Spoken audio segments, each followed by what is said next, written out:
Hey everyone, welcome to the first episode of Open Light Radio. I'm your host, Nenesso, and I'm very pleased to announce that on today's episode on Valentine's Day, we have a very special guest and a very dear friend of mine, Magenta Pixie, joining us from the UK. Magenta is best known on YouTube for her channeling as a conduit for the white-winged collective consciousness of Nine. She has millions of hits, thousands and thousands of subscribers. If you are on a spiritual quest, chances are you've come across her work and her channelings from the Nine. Magenta has helped, assisted and supported me in the growth of my spirituality and coming into, fruition to my intuition. Thank you, Magenta, for joining us. Okay, so on today's show, we're going to be discussing love. It is Valentine's Day. So we're going to talk about twin flames, we're going to talk about love unconditionally, soulmates, and Magenta's going to shed some light on that. Isn't that right, Magenta? I hope so. I'll have a go, and thank you very much for inviting me on your radio show. We'll start it off with our first question on love. So what is love, and what does it mean that, Magenta, you said this, you get this from the Nine, other people have said this, I myself know this to be true, and we all do, that love is our truest state of being, our purest essence. What does that mean? Okay, well, in my communication with the Nine, one of the most important things that they have spoken to me about is about the energy of love. But like all things, there are degrees and levels to this. So in our human form, we have many forms of love that we feel here, as in the love for our children, the love for our family, the love for our friends, and then there's romantic love. And right. The level to which we can experience romantic love is very much reflective of the level that we are as a person. So if we're perhaps a very angry person, quite closed, insecure, a lot of issues that we're carrying from perhaps our childhood or even from past life situations, when we fall in love, it can be quite obsessional, or it can make us insecure. Falling in love with someone emotionally can actually trigger those insecurities. So a lot of these psychologists and spiritual teachers will say it isn't possible to fall in love with anyone else unless you love yourself first. This is true. You can fall in love, but that love will be a reflection of who you are. So, love can be quite a traumatic feeling for us, right, if we don't have those integrations in place, if we're not going forward as a person. So our relationships that we have with people, our romantic relationships, can reflect where we are. So if we've got an argumentative relationship and we're constantly breaking up and there's all sorts of dramas going on, it's, well, where are we and why are we attracting these kinds of relationships? And are we attracting something that's the same as us, that we're in parallel to, or are we attracting a complete polarity? Sometimes if you're very, very much in absolute service that's not balanced, as in wanting to heal other people, wanting to save other people, if you're in this sort of savior mode, that's not a balanced place to be when you're in service. So you could attract the complete opposite to you, and hence there are many codependent and often abusive relationships that are created by that polarity switch. Then we can sort of go up the levels, and if we are a good person and we are going forward, we're creative, we want to better ourselves, if you like, in our life, we can reflect that same matching energy within our relationships, and we get to the stage where our relationships are based on trust, and they're based on togetherness and going forward together and friendship, and then we can go even higher with that love. And right, when we start to go even higher with that love, then we start to get a small piece of the picture as to what is really going on with the higher dimensional archetypal beings that we can communicate with, as in the Nine that I talked to.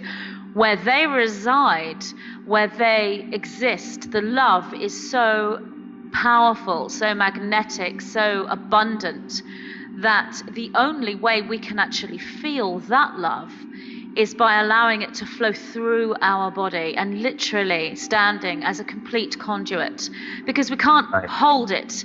That is an energy. It isn't something we can hold onto. It's something we allow to flow through us, and it's something that we can allow to become part of our own expression. We can speak it, feel it, teach it.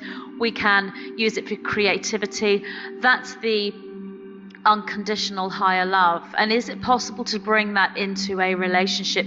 Well, yes, it is. When both people are in that place where they have that higher connection, they then create a trinity, I guess, where they both sort of the higher self aspects of them blend, and that's when they embody the twin flame frequency. Again, there are many levels to that. So explaining what is love is probably a question that can't really be answered, and you can be subjective when you try to explain love, and even when you find the objective and you find the overview, do you ever really answer that question fully, as it is something that you just can't put to words?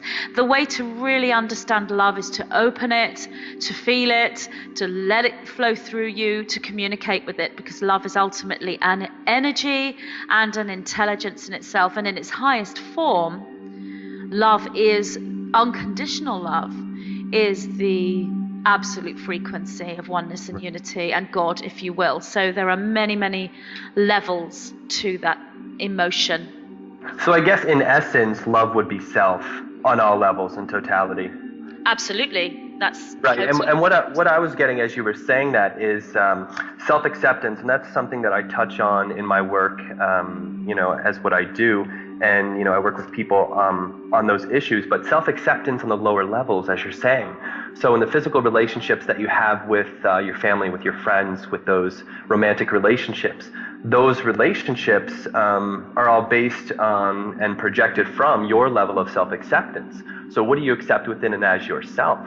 And you can sort of, as you touched on just there, climbing up, and it goes deeper and deeper, kind of like a rabbit hole, I guess. And, as you get up to the higher levels, if you want to accept those and you want to understand, like up there with the higher dimensional aspects of yourself and of yourself as love, you would need to start with the acceptance down here. You would need to accept yourself physically, accept yourself as what you do in your day-to-day, as how you interact with your relationships on all levels, with everyone, with what you do with yourself. So you could, again, just start there, bottom of the barrel, self-acceptance, right here, right now. Absolutely. I mean, that is totally, as it is, totally spot on. From the information I have with my communication with the 9, that's all so very, very true. When it comes to self-acceptance, the understanding of what that means is possibly quite challenging for those on that sort of, if you want to use that metaphor, lower levels of expression of love.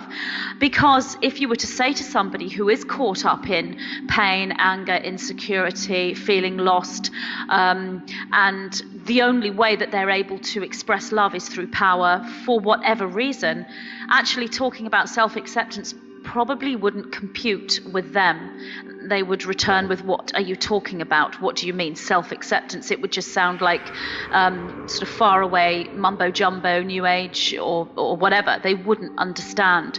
So this is where it's important for people who are caught up in that experience to work on themselves. Now, they don't have to see it as self-acceptance. Accepting self is a very big thing for them when they're caught up there. So I would recommend anyone who is caught up in that place to, look at counseling, work with meditation, do whatever it takes to unravel those aspects of self. Counseling is wonderful, psychotherapy, go on the psychological level. You don't have to open up spiritually and start communicating with beings.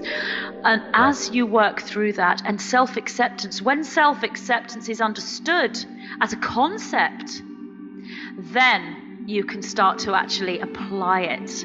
And that's when you start to take that journey. If you want to perceive it as a ladder, then you take that journey upwards with the energy of love.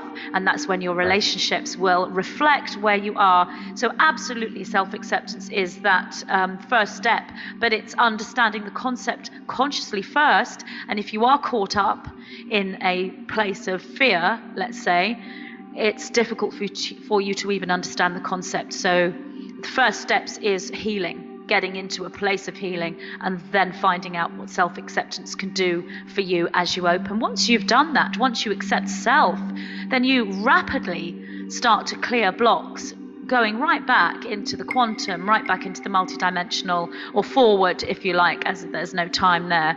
And healing really starts to take place on many levels. Self-acceptance so important, and absolutely that's a step into love. Exactly. I've experienced that with clients myself, and friends and family that I talk to, where I can come across as sometimes hokey and far out there, but every single time it's always, well, Daniel, I do resonate with what it is you're saying. I do feel it to be true, but there's no possible way that I can apply this in my life right now because I just don't know where it fits. So I think that comes back to, where you said there's a conscious choice, there's that consciousness shift first, which doesn't have to be spiritual, because there are people out there, there are businessmen and women, there are people that work in politics, there are artists, there are many people, full spectrum, that are not what we would call, spiritual or walking in the path that we are, but in no way does that mean that they're not, resonant to picking up on that frequency and to moving forward. So the first stage would be then to, make that conscious choice. And then as that happens, it's kind of like a natural bridge or a natural evolution where when you become consciously aware of yourself in that aspect of, self-acceptance and what's going on, then, you will naturally, I guess, move up that metaphorical ladder and be like, oh, that's how things are. Oh, there is a higher dimensional aspect to myself. Oh, I am multidimensional. But I find, again, with clients, especially when I talk to my friends and family about this, the hard part for them is to say, well, I'm trying to be so spiritual. I'm trying to, enlighten myself and apply these spiritual teachings that I've learned, either from watching a Magenta Pixie video on YouTube or, some of the many other great videos and people that are out there, because they're trying maybe to get like ahead of themselves, whereas they want to be that spiritual, they want to be that connected, and they know they are, but, it's still working from where you are in the physical first, as you said, with that conscious step.